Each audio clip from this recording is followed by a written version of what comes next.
తక్కువ చేసి మాట్లాడారు. మరి ఇప్పుడు బీజేపీ అధ్యక్ష పదవి గురించి ఏమంటావురా అంటే ఏడుస్తున్నాడు. ఇంకా బ్రదర్ నీలా హరీష్ బ్రదర్, రాజ్ బోడా మిత్రమా, ఆల్మోస్ట్ మన వాళ్ళు ఎక్కడో ఎంతో కొంత కరప్ట్ అయిపోయారు. లోతుగా సైంటిఫిక్ గా ఆలోచించే విధానం పోయింది.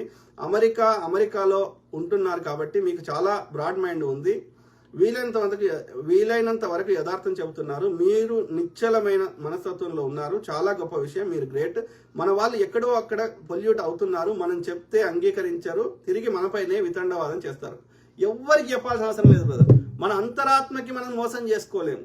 ఇక మనం అంతరాత్మకి కూడా మోసం చేసుకుని బతికితే వాళ్ళు నా దృష్టిలో బతికినా సచ్చినట్టే, జీవోత్సవంగా నిన్ను నువ్వు మోసం చేసుకున్నాక ఎవరు చూడ. ఇప్పుడు వేరే వాళ్ళు చూసినప్పుడు మనం డిఫరెంట్ బిహేవ్ చేస్తామో, ఎవరు చూడనప్పుడు నువ్వు ఎట్లుంటావో అది నీ యొక్క ప్యూర్, ఇది నీ ఒరిజినాలిటీ.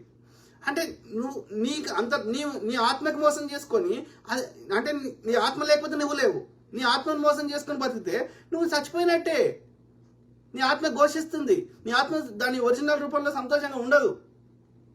అర్థమైందా? కాబట్టి చెవన్లాగా బతుకుతావా లేకపోతే నువ్వు నీ ఆత్మతృప్తిగా బతుకుతావా అనేది ఇండివిజువల్ చాయిస్.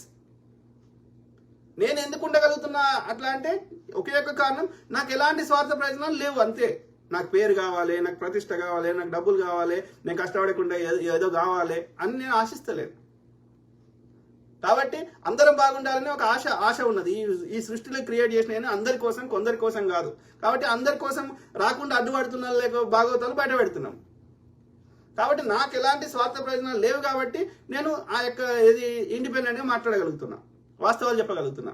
మనకి ఎక్కడో చోట ఎక్కడో 1% అన్న ఎక్కడో డబ్బులో, పదవో, ఇంకోటో పేరో, ఇంకోటో స్వార్థం ఉన్నప్పుడు నేను మాట్లాడే విధానం మారిపోతుంది. సో అది ఎవరి వాళ్ళకి అద్దంలో చూసుకుంటే అర్థం కావాలి. మన ఆత్మ అనే అద్దాన్ని చూసుకుంటే ఎవరి వాళ్ళకి అర్థమవుతుంది. అది తులసి గారు చూసుకోవాలి ఇంటర్నల్గా, ఆమెకు తెలిసిపోతుంది. నా అంచనా ప్రకారం తులసి చందు అయినా, మన తెలంగాణ శ్యామ్ ప్రసాద్ అయినా డెఫినెట్లీ ఏది బీఆర్ఎస్ తోటి ఏదో రకమైన ఇన్ఫ్లుయెన్స్ అయ్యారు. అది మోస్ట్లీ డబ్బులే అని నేను అనుకుంటున్నా. ఓకే, సో ఇక మహువా మీడియా ఆమె వనజ గారు మాత్రం ఆమె సీనియర్ జర్నలిస్టు, ఆమె డబ్బులకు అంత నీచంగా ఉంటుందని నేను అనుకోవట్లేదు. కానీ బట్ నా అంచనా ప్రకారం ఆమె ఎక్స్ట్రీమ్ లెఫ్ట్ భావజాలంతో ఆమె ఏమంటారు ఈ అంటే ఆమె ఆలోచన విధానం under influence of extreme left ideology. దానివల్ల అది ఒక మధ్య మార్గము, ఒక సామ్యవాదము, ఒక సోషలిజాన్ని వీళ్ళు అంగీకరించే స్థాయిలో లేరు. కానీ ఆ లెఫ్ట్ ఎక్స్ట్రీమిజం లెఫ్ట్ ఐడియాలజీని ఇంప్లిమెంట్ చేయడం సాధ్యం కాదు. స్వతంత్రం వచ్చినప్పుడు అన్ని ప్రభుత్వ రంగ సంస్థలే ఉన్నాయి, కానీ వాటిలో కరప్షన్ ఉండి, ఇప్పుడు ఇదే వనజ గారు తమ పిల్లల్ని ప్రభుత్వ పాఠశాలకు పంపించగలుగుతుందా? ఈమెకు రోగం వస్తే గవర్నమెంట్ హాస్పిటల్ పోయి చెక్ చేయించుకోగలుగుతుందా? ఎందుకు చేయలేకపోతుంది? వై? మనం అత్యంత హైలీ స్కిల్డ్ అయినటువంటి డాక్టర్లని, హైలీ ఎడ్యుకేటెడ్ అయినటువంటి, హైలీ ట్రైన్డ్ అయినటువంటి టీచర్లను పెట్టి ₹1,00,000 ఆల్మోస్ట్ ₹1,00,000 జీతం ఇచ్చే టీచర్లకు, డాక్టర్లకు ఇస్తుంటే ప్రైవేట్ కాలేజీలో, ప్రైవేట్ స్కూళ్ళల్లో వాడు 20-30 వేల కంటే ఎక్కువ ఇవ్వనప్పుడు మరి నీ బిడ్డని నీ ప్రైవేట్కే పంపిస్తా అంటున్నావు కానీ గవర్నమెంట్కి పంపిస్తా అంటలేవు. ఎందుకని అంటే ఇక్కడ కరప్షన్ జరుగుతుంది. ఇక్కడ వీడికి హైలీ నాలెడ్జ్ ఉన్నా, టాలెంట్ ఉన్నా, కానీ వీడికి మైండ్ కరప్ట్ ఉన్నది, వీడికి అబ్యూజివ్ మెంటాలిటీ ఉంది. కాబట్టి వీడిని ఎంత టాలెంట్ అయినా అక్కడ పనికి వస్తలేదు. కాబట్టి మన పిల్లల్ని ప్రైవేట్ అంత స్కిల్డ్ లేకుండా మనకు అక్కడికి పంపిస్తున్నాం. ఆ క్రెడిబిలిటీ అనేది ఉంది. కాబట్టి ఇక్కడ 100% ప్రభుత్వం చేస్తే అబ్యూజ్ జరుగుతుంది. కాబట్టి గవర్నమెంట్ ప్రైవేట్ పార్ట్నర్షిప్ కానీ లేకపోతే ప్రైవేట్ వాళ్ళే మేనేజ్ చేసుకొని దాన్ని రెగ్యులేట్ చేస్తే సరిపోతుంది. కానీ వీళ్ళు అట్లా ఆలోచించరు. ఏ అభివృద్ధి జరగద్దు అంటారు ఎక్స్ట్రీమ్ లెఫ్ట్ ఐడియాలజీ ఉన్న వాళ్ళు. కానీ అది ప్రాక్టికల్గా ఇంప్లిమెంట్ చేయడం సాధ్యం అయితే లేదు రాయ్యా. అది ఎప్పుడో ఆ యొక్క ఫ్రెంచ్ రెవల్యూషన్ వచ్చినప్పుడు, అవి వచ్చినప్పుడు అప్పుడు కొంత ఎప్పుడు వర్కౌట్ అవుతుంది. నువ్వు చెప్పిన లెఫ్ట్ ఐడియాలజీ అంటే, ఎక్స్ట్రీమ్ లెఫ్ట్ ఐడియాలజీ అంటే అందరూ తమ స్వార్థం లేనప్పుడు, అందరి కోసం ఆలోచించినప్పుడు వర్కౌట్ అవుతుంది.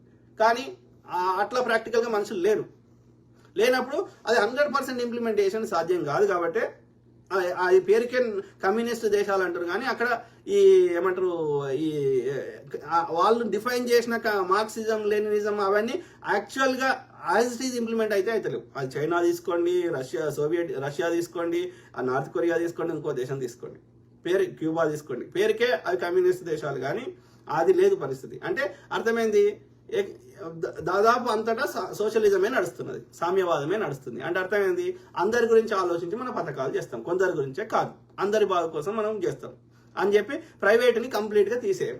సో కాబట్టి నా అంచనా ప్రకారం సీనియర్ జర్నలిస్ట్ అయిన వనజ గారు she is under the influence of extreme left ideology or communist ideology తప్ప ఆమెకు కాంగ్రెస్ మీద కోపం ఉందని నేను అనుకోవట్లేదు. ఓకే, అర్థమైందా? దానివల్ల ఇక ఆమె కూడా బీఆర్ఎస్తో కుమ్మక్కైతే ఇక నేనేం చేయలేను, నేను తలకాయ తీసుకుని ఏడని కొట్టుకుంటా. ఓకే, సో ఎందుకంటే ఇక కంచే చేను వేస్తే కాపలా ఉండేది ఎవరు? ఇంత మంచి ఇప్పుడు సంజయ్ అక్క ఉన్నది, విమల్ అక్క ఉన్నది, వీళ్ళు కూడా వాళ్ళైతే ఇప్పటివరకు అయితే అది పెద్దగా సంపాదన ఉండి ఒక ఉన్నతంగా పైసల పరంగా స్ట్రాంగ్ ఉన్నారని నేను అనుకోవట్లేదు. కృష్ణకుమార్ గారు ఇట్లాంటి వీళ్ళందరూ సమాజం బాగుండాలని కోరుకొని కష్టపడ్డ వాళ్ళు అని నేను ఇప్పటివరకు చూసిన దాన్ని బట్టి అర్థమవుతుంది. ఇక వాళ్ళు కూడా ఆ చిల్లర తీసుకొని వారు మూసుకుంటే ఇక నేను కంచే చేను వేస్తే కాపలా ఎవరు ఉంటారు? బాధపడడం తప్ప ఏం లేదు. ఆ ప్రకృతి మాతకి ప్రార్థించి వీళ్ళ బుద్ధులు కరప్ట్ కాకుండా ఉంచమని కోరుకోవడం తప్ప ఏం లేదు. ఓకే, ఐ కీప్ టాకింగ్, మాట్లాడుతుంటే మిత్రులారా ప్రతి అంశం మీద అవగాహన చేస్తా. అట్లనే మీ తరపున నిస్వార్థంగా ఎలాంటి ఏమంటారు సొంత పైత్యము ఒక స్వార్థ దాని ఒక రాంగ్ నరేషన్ కాకుండా ఉన్నది చెప్పడానికి నాకున్న అండర్స్టాండింగ్, నాకున్న స్కిల్ సెట్ని వాడి వాస్తవాలు చెప్పడానికి నా శత విధాల ప్రయత్నం చేస్తాను. ఓకే.